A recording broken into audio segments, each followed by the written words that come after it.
शिवराज सिंह चौहान कहते हैं लाडली बहना योजना राष्ट्रीय बहना योजना बन गई, इसको कोई भी नकार नहीं सकता, तो आप इसमें क्या करते हैं? इतना उनकी योजना अच्छी थी तो उनका से हटाया क्यों गया?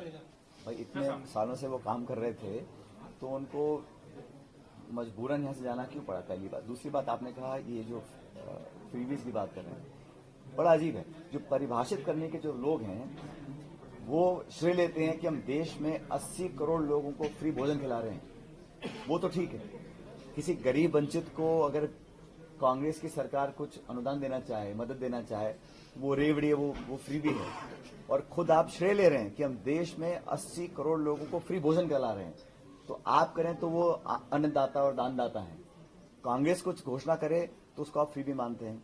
और कांग्रेस की सरकारें, चाहे वो तेलंगाना की है, चाहे कर्नाटक की है, या कहीं की भी है, जो हमने कहा वो करके दिखाया। कल भी हमने महाराष्ट्र में जो 5 गारंटी लॉन्च करी हैं, हमने पूरा, हमारी पार्टी का इतिहास अनुभव है, हम जो कहते हैं वो कर रहे हैं। हमने नहीं कहा कि हम 2 करोड़ रोजगार देंगे, भाजपा ने कहा नहीं कर पाए।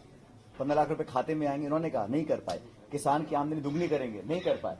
तो झूठ बोलना और फिर विपक्ष को कोसना कब तक करेंगे? आपका सत्ता है ना, यहाँ डबल इंजन चल रहा है मध्य प्रदेश में इतने सालों से, केंद्र में आपकी सरकार है, तो फिर क्यों बेरोजगारी बढ़ रही है, क्यों महंगाई बढ़ रही है, क्यों किसान आत्महत्या कर रहे हैं? इसको अंकुश कौन लगाएगा? तो औरों पर दोषारोपण करना ये भाजपा की, मैं समझता हूँ, प्रवृत्ति में आ चुका है। लेकिन एक स्वस्थ परंपरा बननी चाहिए, संसद में चर्चा हो। पिछली संसद में 147 सांसदों को एक दिन में निष्कासित किया गया, एक दिन के अंदर, आज तक नहीं हुआ।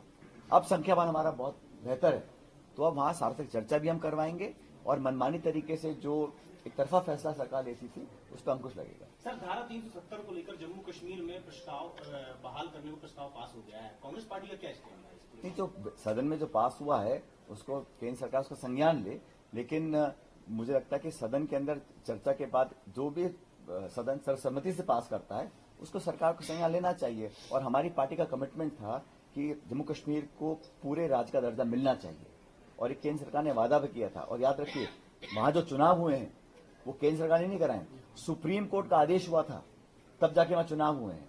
और वहां इंडिया गठबंधन की सरकार बनी है, और हम चाहते हैं कि सबसे पहले जम्मू कश्मीर को फुल स्टेटहुड मिलना चाहिए। सर, चंबल में जाके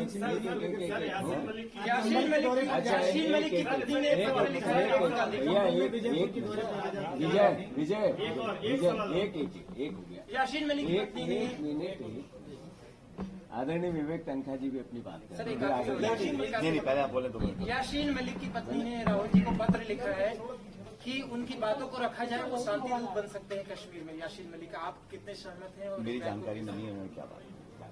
विवेक भाई नहीं, सचिन जी ने जितनी बातें बोली हैं उससे मैं पूर्णतः सहमत हूँ।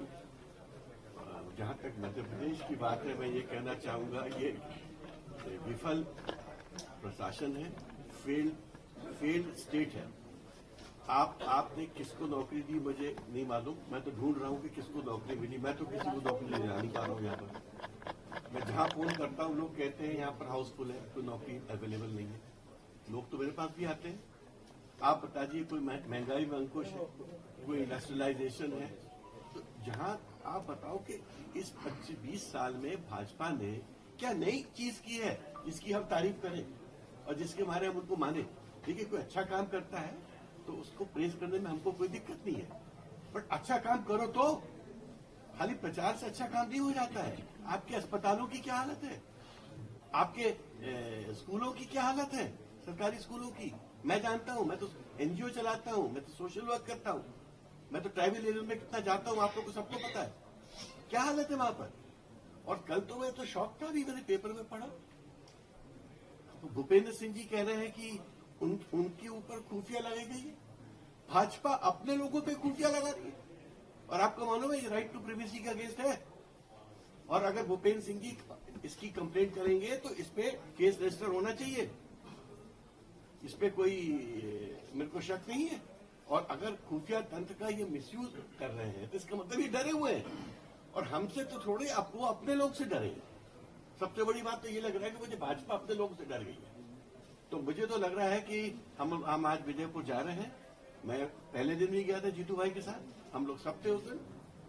क्या कितना बड़ा प्रदर्शन था, कितने सारे लोग आए थे, हजारों की संख्या में लोग आए थे उस दिन, और लाए नहीं गए थे, खुद आए थे।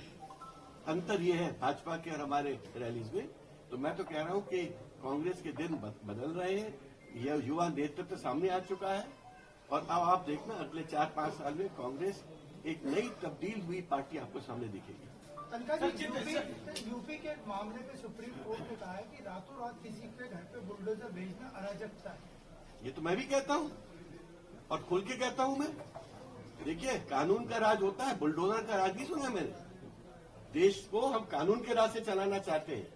बुलडोजर का राज मतलब अराजकता। आप पुलिस और प्रशासन का दुरुपयोग करते हो और आप अपनी दुश्मनी लोगों के साथ निभाते हो। क्या ये प्रशासन तंत्र का ये दायित्व होता है कि आप लोगों को परेशान करो, इस तरह रात को जाके बुलडोजर या सुबह जाके बुलडोजर चला दो, उनको नोटिस दो, उनको चांस दो। अगर गलत है एनफोर्समेंट होगा तो कार्रवाई होगी, उसमें किसी को दिक्कत नहीं।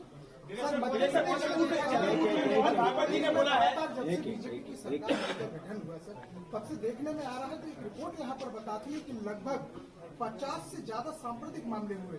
क्या ऐसा लगता है कि इसके पीछे भी सरकार का हाथ होगा या किसी प्रकार का कुछ? हमारी तो पिटीशन पेंडिंग है दिग्विजय सिंह जी की इंदौर हाई कोर्ट में कि सुप्रीम कोर्ट ने जो मापदंड दिए थे, डायरेक्शन दिए थे सांप्रदायिक तनाव कम करने के लिए और किस तरह से इन्वेस्टिगेशन, इंक्वायरी और कमिटीज का गठन होना चाहिए, वो आज तक नहीं किया। ये हमारी बात है, छोड़ो, ये सुप्रीम कोर्ट की बात नहीं मानते और वहां पर पेशी पे पेशी लेते रहते हैं। सर, मुख्यमंत्री मोहन यादव ने कहा है कि छेड़ेंगे तो छोड़ेंगे इंदौर में। किसको बोला भाई? कल उन्होंने कहा है कि हिंदुओं को छेड़ेंगे तो छोड़ेंगे नहीं। छेड़ कौन रहा है और छोड़ किसको रहा है? नहीं, इसमें उत्तर ये है कि एक मुख्यमंत्री संवैधानिक पद पे और उनकी भाषा छोड़ेंगे छेड़ेंगे तो छोड़ेंगे नहीं, ये मुख्यमंत्री की भाषा नहीं है, एक छुटभइये नेता की भाषा है। कटोगे तो बटोगे। अभी सचिन जी ने कहा कि हमारा नारा है कि बच्चों को पढ़ाओ और बढ़ाओ। एक साथ इस देश की प्राचीन सभ्यता, परंपरा, जो प्राचीन भारत की अपनी एक सीख है, एक शिक्षा है भगवान राम और कृष्ण की, उसमें मानवता ही महत्वपूर्ण है। उस भाव को भारतवर्ष जीता है और अगर संवैधानिक पद पर रहकर इस तरह की भाषा एक व्यक्ति बोलता है, ये नहीं अपराध है। मैं मानता हूं ये अपराध करने से मोहन यादव जी को बचना चाहिए। दूसरी बात, जब आज पूर्व गृह मंत्री असुरक्षित है इस प्रदेश में, तो क्या मैसेज है कि ये माफियाओं का राज है या नहीं है? अगर पूर्व गृह मंत्री रो रहे हैं कि मुझे धमकियां मिल रही है, तो हम जिस बात को बार बार कह रहे थे कि ये मोहन यादव की सरकार ही नहीं है, ये बीजेपी की सरकार नहीं है, जनता की सरकार भी नहीं है, ये माफियाओं की सरकार है। ड्रग्स माफिया, भू माफिया, शिक्षा माफिया, प्रशासनिक माफिया, किस किस तरह के माफिया। अब राजनीतिक लोगों को भी दबाने और धमकाने के लिए भी एक माफिया है, जिसका एक तरह से सत्यापन किया आदरणीय भूपेंद्र सिंह जी ने। मुझे दुख है कि प्रदेश में अब जनता का राज नहीं, जंगल का राज है। जहां तक दोनों चुनाव के सवाल है, 500% विजयपुर, 50,000 से ज्यादा कांग्रेस पार्टी जीतेगी और बुधनी में भी टक्कर है, कुछ भी अप्रत्याशित परिणाम होंगे।